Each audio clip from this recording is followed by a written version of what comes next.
Okay, hey guys. We're gonna talk about ancient Egypt, the old kingdom, not the new, not the middle, the old. Okay, so during the old kingdom in Egypt, which started in 2649 BC and ended around 2150 BC. Move my little thing here. Um, Now, remember, why does it go down? Why did it start in a higher date than a lower date? I hope you remember this. It has to do because of we count down on the from BC or BCE as it is known now. Okay, so it was a time of great prosperity. It's where they started developing a lot of their art. Um, and they really started to surround themselves with a lot of luxury. Like in our pictures here, these they had yards with gardens, and they brought in water from the Nile for ponds, and they had slaves. Famous stories of the Hebrew slaves and from other tribes around them, other peoples that they conquered, um, and they lived in a very opulent or luxurious place. They had a lot of gold and gemstone jewelry. Both men and women wore it. And what is this? Okay, the big thing about this period of time was they really got into their religion, and part of that reason for that was that they had 700 gods and goddesses. A lot of them were household gods that they would worship, and they didn't have temples and things like that, but they worshipped them in their house. They had a little place in their house where they would put in a little throne or not places to worship. A little. I'm really drawing a blank on that. Anyway, they would have little shrines to them. That's it, shrines to them. All right. So, and the other reason it was so yeah, let me mention that the fact that they had this so many gods, 700 gods, that would mean that they were polytheistic. That means that they had more than one god.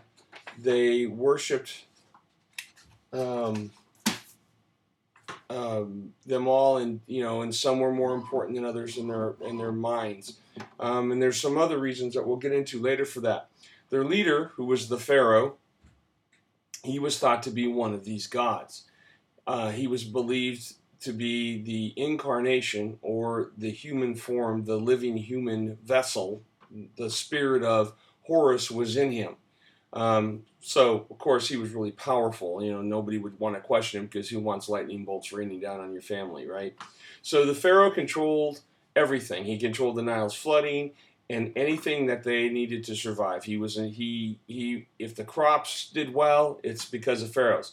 Now, the downside of this kind of power is if the crops did bad or the flooding didn't come on time or that didn't come at all that year, guess who they blamed? It was the Pharaoh. He did something wrong. Um, so this is kind of a two-edged sword, but for the most part, the Pharaoh had it good because the Nile was pretty predictable, pretty reliable in its flooding and everything else. Okay. Oh, and along with the Pharaoh, he had his priests and advisors, and guess what? They shared in his power. But he was the supreme being, the supreme dude in Egypt at this time. Okay. Now, the really big driving important force behind the Egyptians and their religion was the afterlife. This was really important to them. They really got into this. So the afterlife was super critical to them. Um, and because they wanted to have a good afterlife, um, there are some very important things that came about. Now, I mean, of course, we're talking the afterlife. Man, this is like eternity. Who wants to live a horrible eternity? You got forever, you know?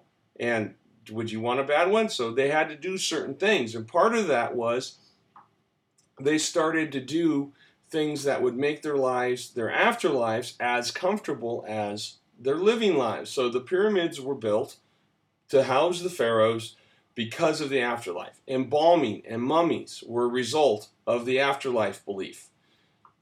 If they didn't have that strong belief in that, none of those things would have happened. Okay, the pyramids. The pyramids were built for the pharaohs to live in during the afterlife.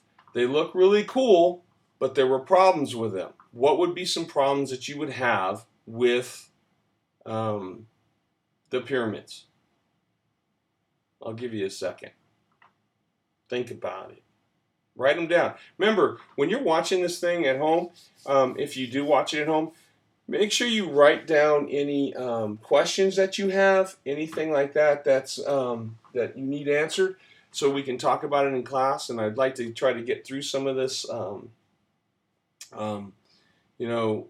now, so we can do more work in class. You don't have to take stuff home. All right. So, okay. So some of the problems with the pyramids. Well, one is they're really expensive to build. Think about. They had to get all that stone. They had to have the stone cut. They had to transport it. They had to get it piled up. It was expensive. Now, does the pharaoh care about that? Not really, because it's, he's going to live there forever, basically, and ever in the, pyramid. No windows. Why? Anyway. So, number two, they were really hard to build. Now, does the pharaoh have to build it? Nah. Does he care how hard it is? No. He's sitting up in his, his high ivory tower somewhere going, build me a pyramid because, I need it for the afterlife. So they didn't have all of the technology today. They didn't have cranes and bulldozers and motors. And so it was all done by the sweat of their brow and the muscle in their backs, and they had, they were making bricks and building, using levers like this guy here and pounding with these weird round hammers to try to, break the stones apart, haul them up, pull them up by rope like these guys are doing. See, these guys back here got levers, and there's somebody, these guys are pushing. Now, some people said that they would lay logs down and roll these things over the tops of the logs, and it's completely possible that they did that. Still wouldn't be easy and would be extremely dangerous. You wouldn't want the logs to roll over a foot, because if you're a slave and your foot gets broken, your prospects for the future are probably not really good, So then it's really hard to hide a pyramid from thieves. As we saw in Despicable Me, yeah, you can kind of camouflage it, but it's still, there, right? So, and if you can see from, this is an aerial photograph, of the pyramid. They're pretty doggone big. And back in the day when these were first built, they were the biggest structures in the world. So these would be really hard to build, to hide from thieves. Now, why would you need to hide them from thieves, would you think?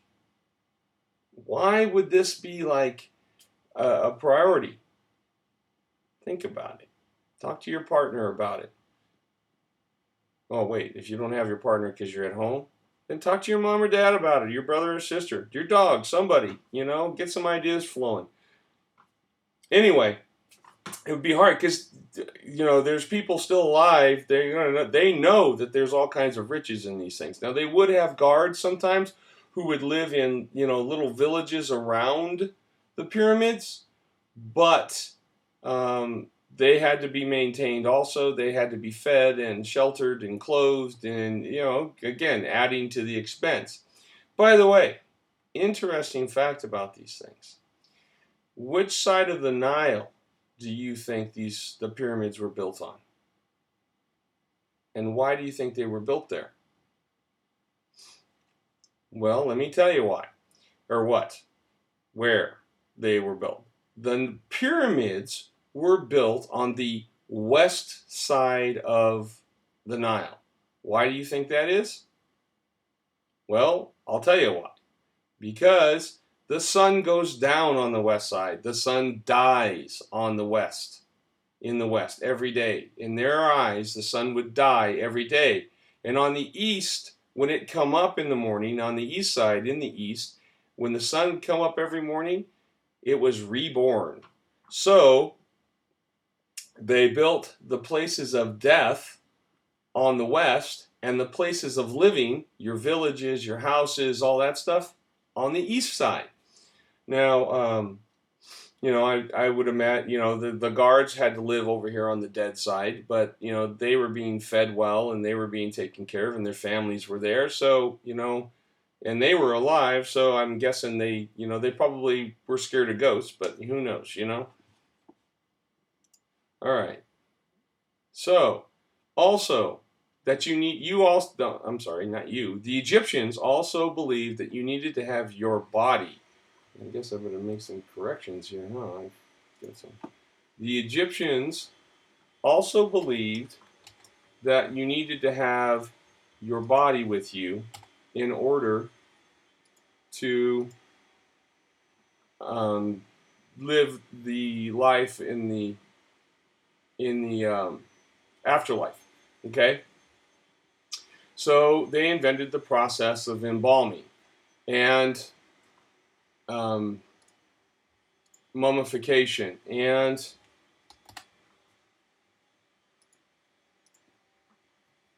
that involved this long process that took literally a couple of months to do.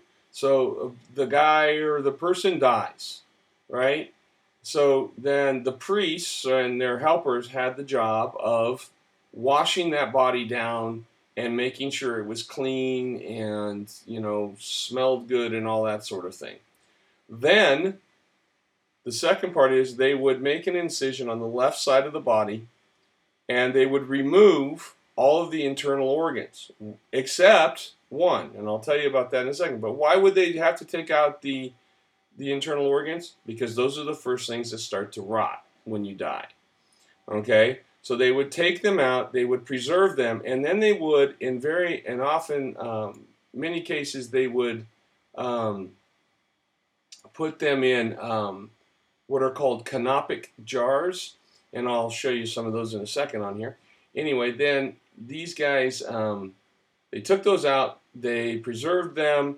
Now, the only one that they did not take out was the heart, because they thought the heart was where all your thought processes took place, all your emotions, all of those things was in the heart. And if you didn't have your heart in your body when you went to the afterlife, you couldn't get in. And that becomes important, and I'll tell you a little bit further down the line.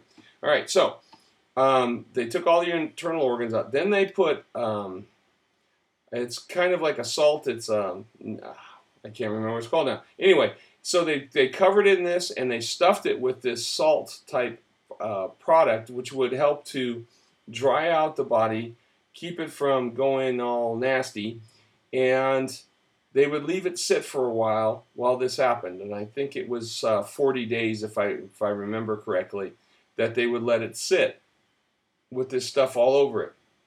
Then they would take and they would wash the body down again.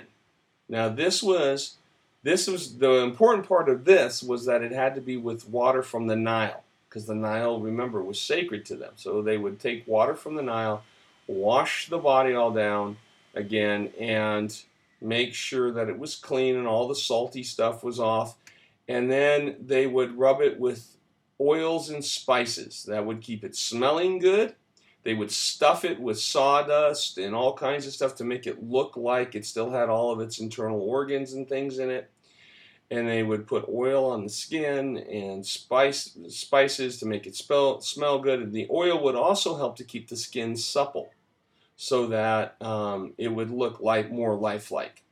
Okay, so then I have to check something here real quick to make sure that things are going. Yeah, I think everything's going right. Okay, so then these are the canopic jars. These are where they would keep the different internal organs, and each of these gods. This is Horus, this is Anubis, and I can't remember all the others. This might be Isis. They would all look over or after each internal organ in different types. Okay, so like the liver would be in one, the heart would be, or the lungs would be in one, the stomach might be in one, the kidneys might be in another one, and these gods all had the job of taking care of those things. You just never know when you're going to need an internal organ sometime. So then then all of that's done. You're entombed in wherever you're going to be entombed in, the pyramids or whatever. And then you had to go through the judgment. They had to be judged. All of that, getting your internal organs removed, wasn't enough. You have to be judged now. So now you have to meet Anubis and his little helpers. And this guy here was the scribe. He would write down the proceedings, and you'll see that this is a scale. I know this picture isn't great, but this is a scale. And Anubis would weigh your heart. Remember, that was the only one left in your body, against a feather. Now, we're going to talk about that a little bit more. Yes, we are. Okay, so they had to get their heart weighed. It was weighed against a feather. Yes, a feather. Doesn't sound fair, right? Because your heart had to be lighter than the feather. But this feather was no ordinary feather. This was the feather of justice and truth. It's kind of like a Superman thing. It was the feather of justice and truth. Anubis, who was the god of the dead, did the weighing. If the dead person's heart weighed equal to or less than the feather, they were judged to have lived a good life. And off they went. They were able to pass through. Osiris, who was watching this whole thing happen, would open the doors, because Osiris was like the god of the afterlife and all that. And he would open the door, and you would walk in. I think it was called the two fields or something. And hallelujah, your eternity is secure and you're good to go. Now, but if this heart did not weigh less than this feather or equal to this feather, this guy steps in right back here, Mr. Crocodile, Lion, Dog, Hippo guy. His name was Amet. All right? If it weighed more than the feather, it was weighed down by the injustice and bad things that it did, then Amet, the crocodile, dog, hippo, lion guy thing, would eat their heart. He'd pounce on their heart, devour their heart, and they didn't just go to some other place and live a life of torture, which would probably be worse in my mind. But anyway, they just simply ceased to exist. They just faded away and were never heard from, seen, or thought of again, because they were gone completely. They weren't in the afterlife. They were just gone. So that made it really important to live a good life. There were ways around it that we're not going to get into, but I mean, I wouldn't want this guy eating my heart. I'm just saying. It has, I don't know, is that snake tongue or, crocodile? It's just not a good thing. Anyway, all right, so let's summarize what we've learned. The Pharaoh was thought to be a living god. He was thought to be the incarnation of Horus, falcon-headed god dude. Pharaoh and his priests were extremely powerful. They controlled everything, and they were thought to control the flow and the flooding of the Nile and the growth of the crops. There were over 700 gods in the Egyptian pantheon, and a pantheon is just nothing more, as we've discussed with other things, is their gods and their number of gods. This means they were polytheistic. The afterlife was very important to the Egyptians. They built pyramids to house the pharaohs and such. They invented embalming and mummification because it was so important and they needed their bodies. They were supposed to live a good life to get into paradise in the afterlife. Their hearts were weighed by Anubis, and if they had not lived a good life, their heart was eaten by Amet, and they just went away forever. Now, I do want to add something here. The pyramids were not just to house their dead bodies. The pyramids, which were super expensive and all of those good things that we talked about, they also housed all kinds of valuable golden possessions, because remember, these guys thought that they were actually going to be just living almost like they were alive, but just forever. So if you're going to be living forever, you want your toys, right? So they would they would put things in. I'm just flipping through this now because I'm talking. So anyway, they would put things inside the tombs that the pharaoh would need, and to be comfortable, they'd put their pets in there. Yeah, they'd die.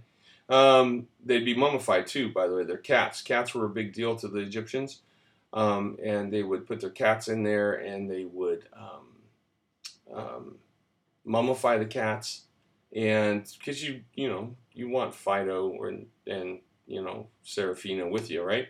So, and all their gold, some of their gold and other playthings. So these didn't just house the pharaoh's body, which is why there were so many tombs were getting broken into.